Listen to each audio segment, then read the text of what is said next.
Na nossa sociedade, o especialista é aquele que sabe, é aquele que dá respostas. Então, quando estamos com o paciente, ele já vem com isso. Muitas vezes ele espera que o terapeuta, que o psicólogo dê uma resposta para ele, que seja um conselheiro, que seja alguém que vai direcionar aquilo que ele precisa fazer. Isso também passa para o psicólogo, para o terapeuta. Muitas vezes o terapeuta ele acredita também que ele tem que ser essa pessoa que dá respostas, que dá interpretações.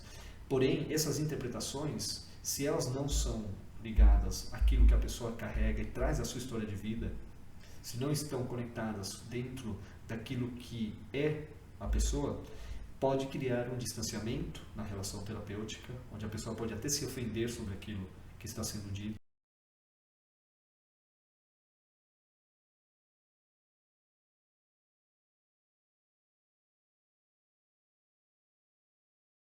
Olá pessoal, bem-vindos ao meu canal.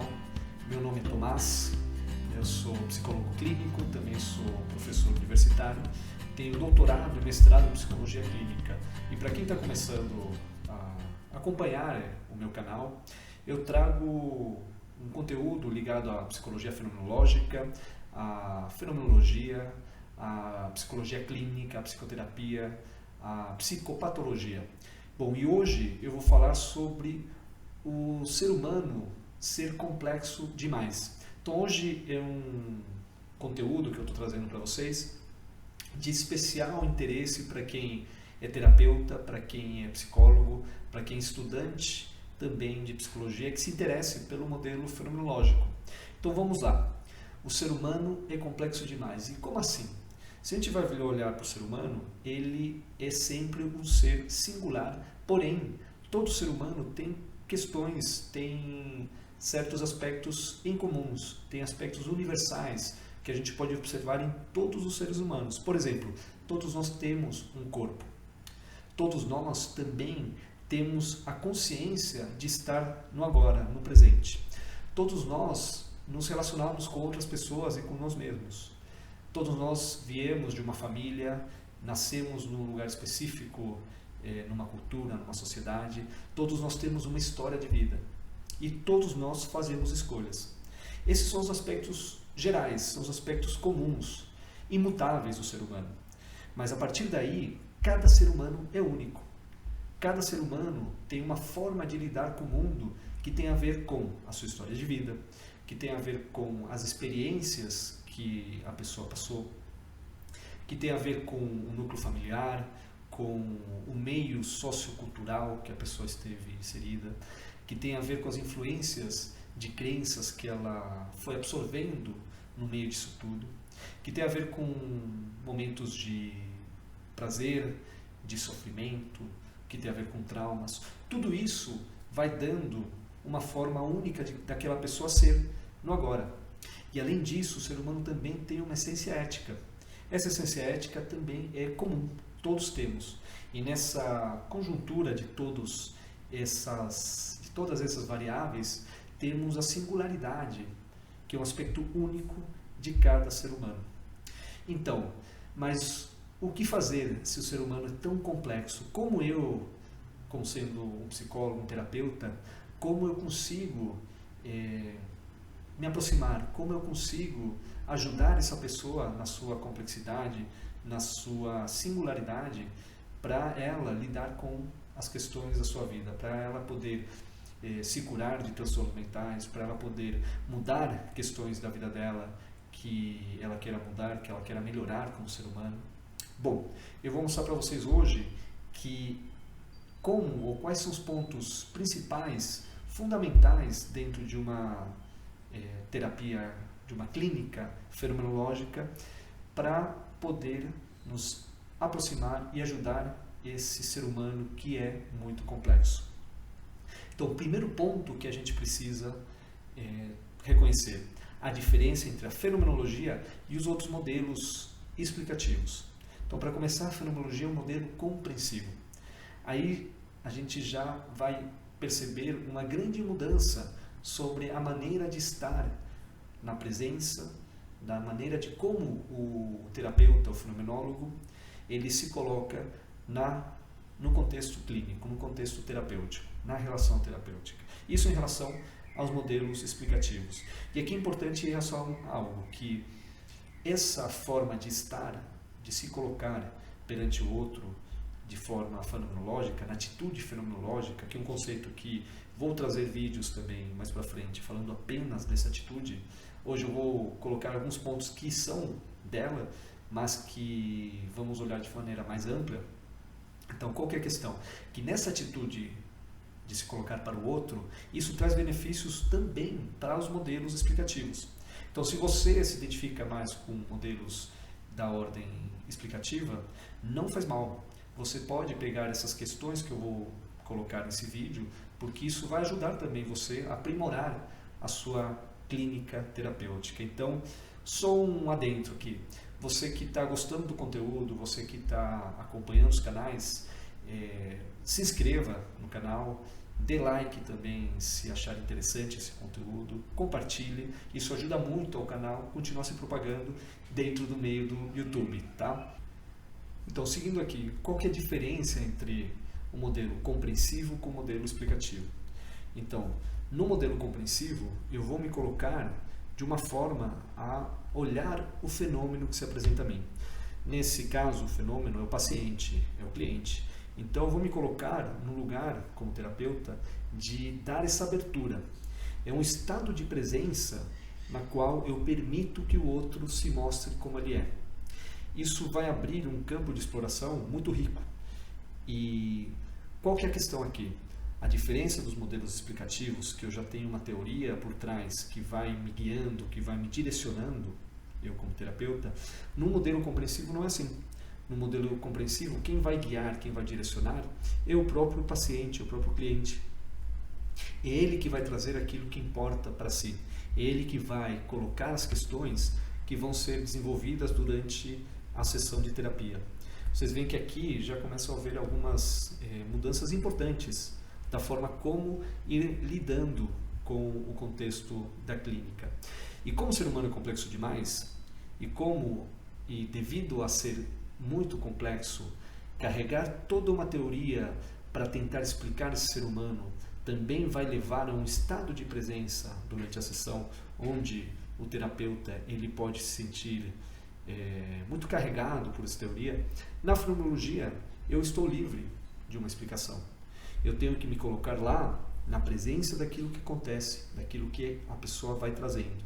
Então, se formos fazer esse diferencial na clínica terapêutica, na fenomenologia, o que interessa é esse lugar, é aquilo que se mostra a cada instante e a exploração daquilo que vai se dando.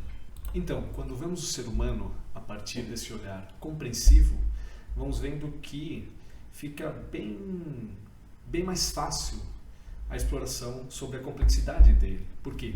É ele que tem que nos mostrar essa complexidade. É ele que tem que nos entregar a forma dele se colocar no mundo. Então, o terapeuta ele tem que ter essa postura de abertura ao outro, essa postura de se doar nesse espaço da relação terapêutica, nesse momento da sessão, para que o outro possa se abrir para nós e para ele mesmo. Então, a grande diferença aqui é qual? É que no modelo explicativo, eu tenho que carregar uma teoria que tem que estar comigo, que vai terminar esse estado de presença do terapeuta para o paciente, para o cliente. No modelo compreensivo, o terapeuta ele está focado no outro totalmente. Então, eu como terapeuta, eu tenho que deixar de lado a minha própria atitude natural, que são os conhecimentos, experiências de vida que eu carrego. Para quê? Para que a minha presença esteja totalmente, ou de uma maneira bem profunda, nesse estado de presença do agora. Me abrindo e focando naquilo que se mostra para mim do paciente, do cliente. Então, essa aqui, digamos assim, é a grande diferença. E esse é um estado de presença que tem uma qualidade diferente. Uma qualidade que o paciente sente. Que quando estamos ali muito atentos ao outro, isso cria uma sensação que é sentida pelo paciente. Bom, e por isso que é importante para o quem está começando, quem está conhecendo o que é a fenomenologia, o que é a psicologia fenomenológica, ter essa noção de diferença entre o que é o modelo explicativo e o que é o modelo compreensivo.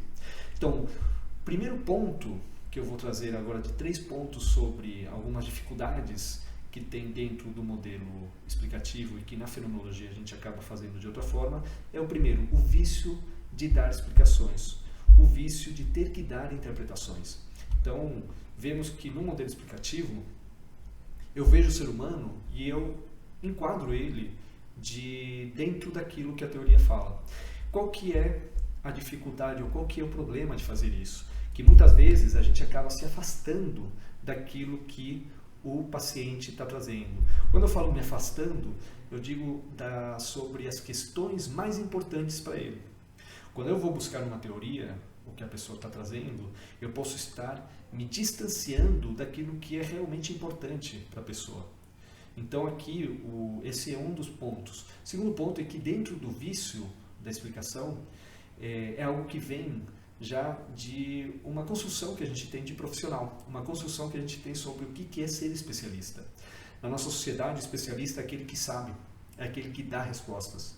Então, quando estamos com um paciente, ele já vem com isso. Muitas vezes ele espera que o terapeuta, que o psicólogo dê uma resposta para ele, que seja um conselheiro, que seja alguém que vai direcionar aquilo que ele precisa fazer. Isso também passa para o psicólogo, para o terapeuta. Muitas vezes o terapeuta ele acredita também que ele tem que ser essa pessoa que dá respostas, que dá interpretações.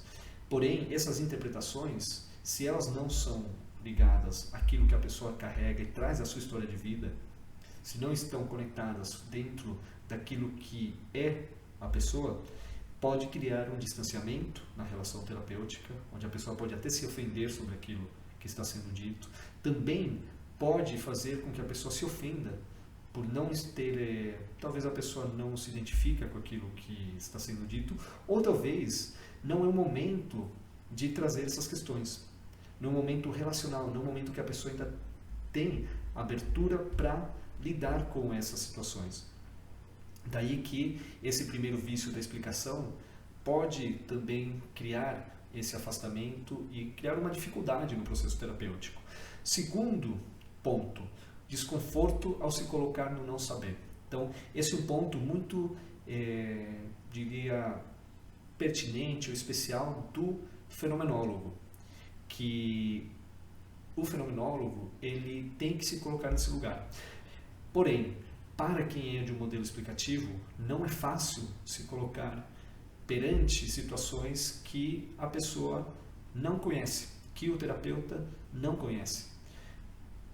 E por que se dá isso? Porque se você, como terapeuta de um modelo explicativo, você se acostuma a andar dentro daquilo que a teoria te coloca, quando se apresenta uma situação diferente, quando se apresenta uma situação que você não está teoricamente preparado para lidar com isso, isso é angustiante.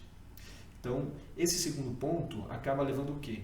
Que o terapeuta ele se coloque na relação com o outro com uma certa tensão, com um certo medo por se deparar por situações que ele não conhece. Essa tensão, esse medo, cria também um afastamento, cria uma distância da relação com o outro. E principalmente, quem sente essas distâncias, pessoas que carregam transtornos mentais mais agressivos, transtornos mentais que acabam sendo transtornos mais severos. E a pessoa ela sente, o paciente sente que o terapeuta está distante ou está com medo. Então esse é o segundo ponto que acaba levando a esse tipo de dificuldades no processo terapêutico, quando o terapeuta ele não se sente à vontade de estar junto do não saber. Terceiro ponto, distanciamento relacional. Então eu já falei um pouquinho disso nos outros 2 pontos, mas basicamente o que acontece? Nos modelos explicativos se dá tanta ênfase na teoria, no passo a passo, na direção que o terapeuta precisa tomar durante o processo terapêutico, durante a sessão, que é negligenciada muitas vezes o valor da relação terapêutica. Quando eu foco demais no conteúdo teórico, explicativo, eu me afasto da relação terapêutica. Ao me afastar da relação terapêutica, eu não dou espaço para que a pessoa possa se sentir à vontade, acolhida, para lidar com as questões mais difíceis. Então, esses seriam 3 pontos que dificultam o processo terapêutico. E agora eu vou falar então dos 3 pontos, a partir da fenomenologia, que vão ajudar muito a criar um ambiente compreensivo, uma profundidade, para que a pessoa possa ir se abrindo com ela mesma. Então, primeiro ponto é fazer perguntas de exploração que levem ao como. Então, como você viveu tal experiência? Como é para você tal situação? Quando você muda as perguntas do porquê, que levam a uma explicação, que levam apenas a reforçar uma relação mental que a pessoa já carrega, para as perguntas como, essas perguntas como, elas vão para a experiência de vida da pessoa e vão também abrir o campo de significados que a pessoa carrega. As perguntas como, elas se dão de maneira a que você, como terapeuta, vá fazendo uma exploração do mundo de vida da pessoa. Uma exploração que vai aproximar a pessoa a um sentir, a experiência e principalmente também a um sentir físico e emocional. Então reparem só aqui que, de novo, a gente está atravessando as categorias universais do ser humano. Então, quando eu faço uma pergunta como, eu implico a pessoa a que ela tenha que se trazer a experiência, se colocar de uma maneira mental. Então ela vai ter que trazer para a consciência a experiência que ela está relatando, e ao fazer isso, ela vai entrar em contato com o sentir dessas experiências. Ao fazer isso, também ela vai entrar em contato com os significados que essas experiências trazem. Ao fazer isso, eu como terapeuta, eu vou poder me aproximar da pessoa e com certeza vão se abrir mais portas de exploração. Isso que é muito legal dessas perguntas como. Elas sempre abrem novos campos de exploração da pessoa, do paciente.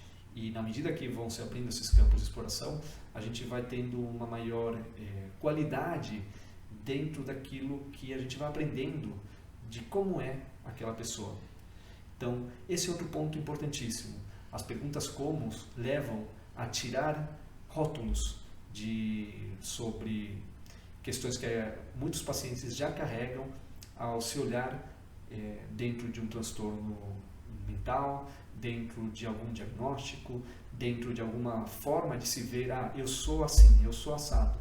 Em vez de perguntar por quê, pergunte como. Você vai ver como essa pergunta vai ajudar a entrar de maneira diferente dentro das questões que a pessoa carrega. E ao fazer isso, ela vai se abrindo com ela mesma e ela vai perceber significados que carregam essas experiências. Segundo ponto, sentir-se intrigado com o desconhecido. Reparem só, quando eu estava falando da explicação, da diferença entre olhar o modelo explicativo e o compreensivo, trouxe como o terapeuta, dentro de um modelo explicativo, muitas vezes ele se sente desconfortável no desconhecido. Bom, o fenomenólogo, o terapeuta ligado à fenomenologia, ele tem que se sentir intrigado, ele tem que gostar daquilo que ele não conhece. Por que ele tem que gostar disso? Porque é dentro dessa exploração que vai se abrindo o campo de exploração do outro. Lembre-se que eu falei que o fenomenólogo, ele não carrega uma teoria para explicar o outro. Então a explicação daquilo que o outro vem da sua história de vida. Então, por consequência, eu tenho que me colocar como alguém que gosta de confrontar o desconhecido. Isso, ligado a um processo terapêutico, é sempre estar investigando algo a mais daquela pessoa. Porque sempre que a pessoa traz algo a mais, isso vai me dando um campo de maior abrangência sobre como o outro vive a sua vida, como o outro se relaciona com o mundo. Ao mesmo tempo, mesmo que a pessoa traga os mesmos conteúdos, sempre tem algo além para ser observado, para ser explorado. Então, esse lugar onde eu me coloco de maneira a ser um explorador do desconhecido e sentir um gosto por isso, sentir um fascínio por aquilo que eu ainda não conheço, vai fazer de você, terapeuta, um excelente fenomenólogo. Por quê? Porque ao fazer isso com cuidado, com acolhimento, com respeito, eu vou fazendo com que a própria pessoa se abra para ela mesma. Quando eu falo aqui com cuidado, é um cuidado de olhar para o outro e ver que não estamos sendo muito invasivos.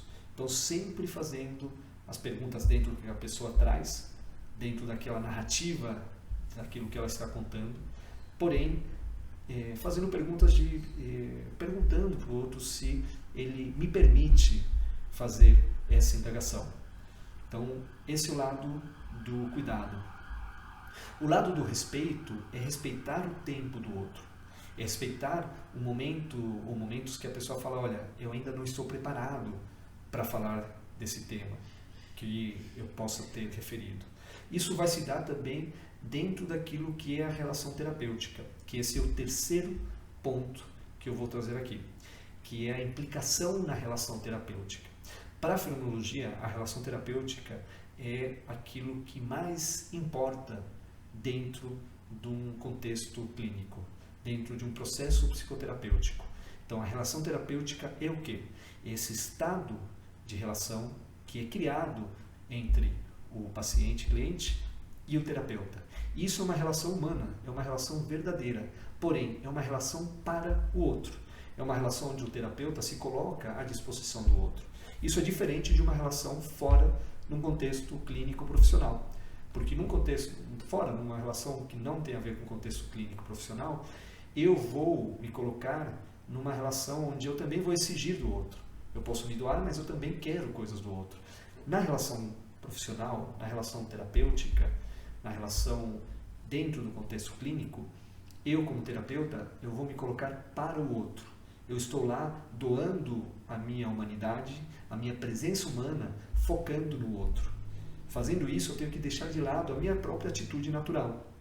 Então, deixando de lado a minha atitude natural, eu consigo estar numa presença onde o meu foco é o outro. Onde aquilo que ele vai falar não tem a ver com aquilo que eu tenho da minha experiência de vida, das minhas crenças, mas tem a ver com ele. Então, dando esse espaço relacional e me implicando, estando junto, querendo o bem do outro e respeitando o seu processo, tanto de olhar para si, como de momentos onde ele vai poder explorar, onde ele vai ganhar a coragem de acessar os pontos emocionais com maior dor, eu também estou dando um lugar, mostrando para ele o quanto esse espaço é para ele.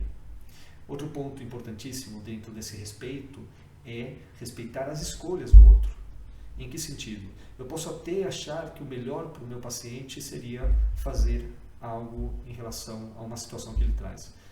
Mas se ele faz outras escolhas, é respeitar essa escolha. É deixar que a pessoa possa fazer por si mesmo aquilo que ela vê que é o mais importante para si, o que ela acredita dentro da situação que ela traz, que seja o que ela quer para si. O importante também é referir que, na medida que ela vai tendo consciência das escolhas que ela faz, também ela tem que se fazer responsável sobre as consequências que essas escolhas trazem para si. Essa relação entre responsabilidade, implicação das escolhas, apropriação das escolhas e liberdade, de como a pessoa vai se sentindo liberta sobre certas questões que ela carregava da sua história de vida, vai se dando de maneira fluida.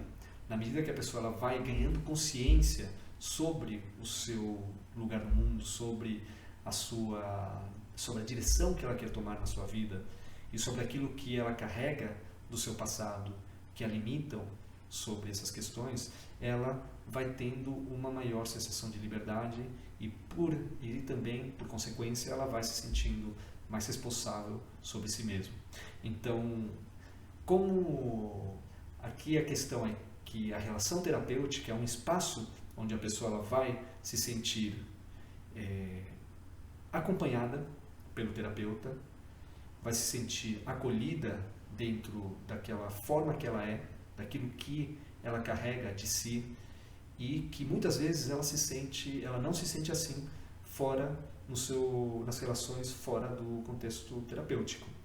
Então, a relação terapêutica, por ser uma relação para o outro, traz esse espaço mais de uma qualidade humana diferenciada, uma qualidade onde o terapeuta, onde o clínico, ele não está julgando, ele está se abrindo a ver como o outro olha, como o outro se relaciona com o mundo, como o outro carrega a sua história de vida. Então, se vocês conseguirem observar esses 3 pontos que eu acabei de falar, tanto então fazer perguntas como também estar se colocando de maneira intrigado dentro do que é desconhecido e se implicar na relação terapêutica, se colocar lá para o outro, se importando pelo outro, respeitando o outro, eu tenho certeza que vocês vão ver o quanto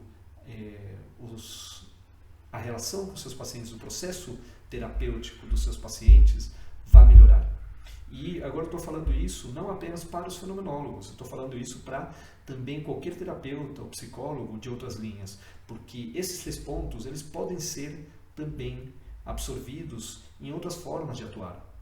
O importante é ver que a fenomenologia ela não exclui os modelos explicativos. A fenomenologia ela dá uma nova qualidade, uma forma de estar na presença do outro, onde eu vou explorar mais aquilo que a pessoa traz, aquilo que a pessoa é. E isso pode ser implementado em qualquer modelo. Então, eu jogo esse desafio para vocês, terapeutas e psicólogos de outros modelos, tentem trazer um pouco desse conhecimento da fenomenologia para a sua clínica e vejam que resultados vocês vão ter. Eu tenho certeza que vocês vão ter uma melhora no processo terapêutico dos seus clientes, dos seus pacientes, tá bem? Então, quem queira entrar nesse desafio e tenha experiência, coloque depois aqui nos comentários e que estarei muito contente em poder responder e poder compartilhar essas experiências com vocês, tá bem? Então, para quem gostou do vídeo, dê like, se inscreva, compartilhe, isso ajuda muito o canal para continuar se propagando no YouTube. Então, vejo vocês nos próximos vídeos. Até mais!